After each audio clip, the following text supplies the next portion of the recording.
আছে 2 OC chairman এদের মদতদাতারা আমার মেয়েকে 1 মাস ধরে আটকে রাখিছে। আপনি দাবি করছেন আপনার মেয়েকে তুলে নিয়ে গেছে বা অপহরণ করা হয়েছে, রাইট? আসলে আপনার মেয়ে কিছু কথা বলছে যে এগুলা সব কিছু আপনি মিথ্যা বলছেন। আপনার মেয়ে অপহরণ হয়নি, সে যাকে ভালোবাসে তামান্না তার সাথে চলে গেছে, এটা কি বলতে চান? আচ্ছা, আমি বলি এই বিষয়ে। মনে করেন যে একটা অটোওয়ালার ছেলে স্মাগলার, অটো চালায় পাশাপাশি স্মাগলার করে। তাদের মনে করেন যে আত্মীয় স্বজন যারা আছে সবার নামে 8টা-10টা করে মামলা, খোঁজখবর নিয়ে দেখবেন এক একজনের নামে 8-10টা করে মামলা। তারা স্মাগলিং, সীমান্তবর্তী এলাকায় তাদের বাড়ি। তার ছেলে একটা টোকাই মনে করেন, সেই টোকাই ছেলে আমার মেয়েকে উঠায় নিয়ে গেছে। তাদের ক্ষমতা নেয় যে এতদিন ধরে রাখবে, যদি এটা মনে করেন যে সুষ্ঠুভাবে যদি আমার মেয়েকে মনে করেন উদ্ধার করার যদি কাজ করতো প্রশাসন, তাহলে এই কাজটা হতো না। ঠিক আছে? তো এর পিছনে মদত আছে, ওই যে বললাম যারা যারা এই যে মনে করেন ওসি আমার মেয়েকে 1 মাস প্লাস হয়ে গেল আটকে রাখছে, এরা এদের পিছনে আছে বিধায় আমার মেয়েকে আমরা এখনও পাচ্ছি না। এরা এখন মনে করেন যে আমার মেয়েকে যখন আদালতে নিয়ে আসা হয়, আসামিগুলোকে গ্রেপ্তার করা হয়, তাহলে এরা কেউ বাঁচবে না, সবাই ফেসে যাবে।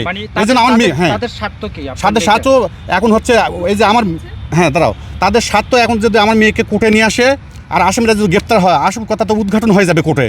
এই জন্য তারা মনে করেন যে এই মিথ্যাগুলো আমার মেয়েকে দিয়ে জোরপূর্বক এরা কথা বলাচ্ছে আমার মেয়েকে দিয়ে।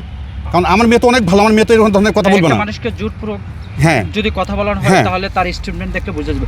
সে তো অনার্গল ক্যামেরার সামনে এসে তার জামাইকে মানে যেই ছেলের সাথে গিয়েছে তাকে নিয়ে এসে সে স্টেটমেন্ট দিচ্ছে। আপনি বাবা আপনি পাগলামি করছেন। মানে এটা যারা অপহরণকারী তারা কি বলবে যে তুমি কান্না করে কথা বলো, আমাকে হচ্ছে তুমি চিৎকার করে কথা বলো, তাহলে তো তাহলে ধরাই খাবে। হয়তো তারা তো ভিডিও দেখবেন, আরও কিছু ভিডিও আছে, আগের ভিডিও ছাড়ছে, কথা কিন্তু স্টেপগুলো ভালো করে বুঝবেন। ওরা কিন্তু মনে করা হয়তো মেয়ে প্রথমে ভালো করতেছে না, কেটে দিয়ে আবার নতুন করে করতেছে, কান্নাকাটি করলে তো বুঝে যাবে সবাই। তাহলে ওরা কি ওইভাবে করতে দেবে? যারা সন্ত্রাসী বা যারা অপহরণকারী তারা তো আর অত স্মাগলার কীভাবে করতে হয় ওরা সেভাবেই করে নিছে। তাহলে আপনার মেয়ের সাথে ওই যে ছেলের সাথে কোনো সম্পর্ক? না কোনো সম্পর্ক নেই।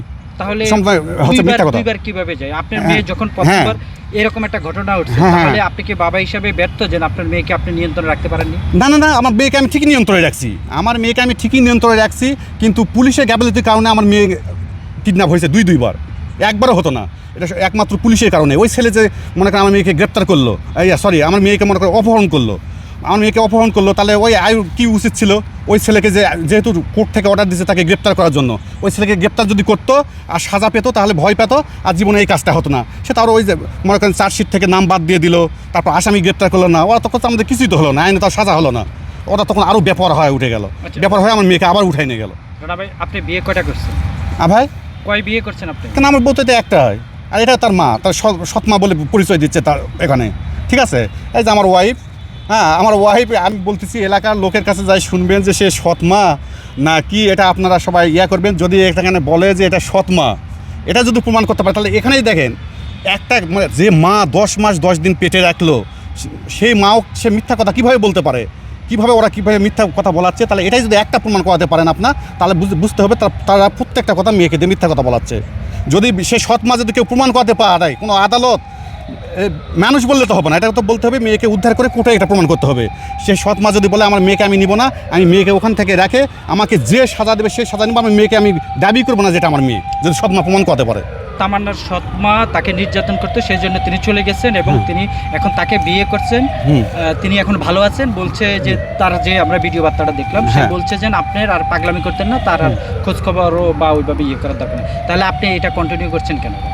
আপনার কি মনে হয়? ওইটা আমি বললামই তো, সন্ত্রাসীরা একে জোরপূর্বক করাচ্ছে, কারণ এরা অনেক বড় অপরাধ করেছে এবং 1 মাস ধরে আমার মেয়েকে আটকে রেখেছে। ঠিক আছে? এখানে যারা জড়িত মদতদাতা এরাও বাঁচতেছে না, এখানে পুলিশ কর্মকর্তারা জড়িত আছে। সব পুলিশ তো খারাপ না, ভালো পুলিশও আছে। যেমন মনে করে বগুড়ার ডিবির ওসি স্যার, আমি যে আপনাদের মতো আমার যায় কান্নাকাটি শুনে আমার মেয়েকে উদ্ধার করার শুনে বগুড়ার ওসি ডিবি আমাকে বুকে জড়াই নিয়ে কান্নাকাটি করতেছে, তোমার মেয়েকে আমি উদ্ধার করে দেবো, তোমার মেয়ে মানে আমার মেয়ে। এই মামলার জাহাঙ্গীর, এসআই জাহাঙ্গীর, সেও ভালো লোক। সে বলছে ভাই তুমি টেনশন করো না, আমি তোমার মেয়েকে উদ্ধার করে দেবো। পুলিশ তো সবাই খারাপ নাই ভাই, ডিপার্টমেন্টে ভালো মন্দ নিয়ে ডিপার্টমেন্ট। এরা আমার সবসময় খোঁজখবর নিচ্ছে, ইয়া করতেছে, আমার সঙ্গে ফোনে কথা বলে, মেয়েকে উদ্ধারের জন্য এরা কাজ করতেছে, বর্তমান আদালতে হুকুম মেনে এরা কাজ করতেছে। কিন্তু আগের পুলিশেরা যা করেছে আমার সঙ্গে, এদের কারণে আমার মেয়ে বের হচ্ছে না, আর আমার মেয়ে বের হলে এরা ফাঁসে যাবে, তাই এরা আমার মেয়েকে দিয়ে মিথ্যা প্রচার করাচ্ছে। যেমন আপনার যেই যারা আপনার সাথে, আপনার সহকর্মীরা, আপনার পুলিশ সদস্যরা আপনার সাথে এই ধরনের কাজ করছে, তাদের বিরুদ্ধে আপনি কোনো বিভাগীয় বা কোনো ধরনের অভিযোগ দিয়েছেন কিনা? হ্যাঁ, আমি লিখিত অভিযোগ দিয়েছি। আমি বলি আমার সঙ্গে যারা যারা করেছে আমি লিখিত অভিযোগ দিয়েছি। যেমন 5বির ওসি আমার সঙ্গে যে অপরাধ করেছে, আমি লিখিত অভিযোগ, আমার কাছে ডকুমেন্ট আছে, আমি পোস্ট অফিসের মাধ্যমেও দিয়েছি, সরাসরি হাতেও দিয়েছি। আমার যেহেতু কাছাকাছি বাড়ি ডিস্ট্রিক্ট, আমি নিজের হাতেও দিয়েছি, রিসিভ কপিও আমার কাছে আছে। আমি হচ্ছে জয়ফাটি এসপির কাছে দরখাস্ত দিয়েছি, আমি পোস্ট অফিসের মাধ্যমে আমার রাজশাহী রেঞ্জ ডিআইজির কাছে দরখাস্ত দিয়েছি, আমি পোস্ট অফিসের মাধ্যমে আইজিবি মহোদয়ের কাছে দরখাস্ত দিয়েছি। আমাকে যেখানে যেখানে দরখাস্ত দিতে হয় সব জায়গাতে আমি দরখাস্ত, এমনকি আমার মেয়ে কিডন্যাপ হয়েছে আলীকদম সেনানিবাসে আছে, বান্দরবন জেলার এসপির কাছেও দরখাস্ত দিয়েছি। কিছুদিন আগে আমার কাছে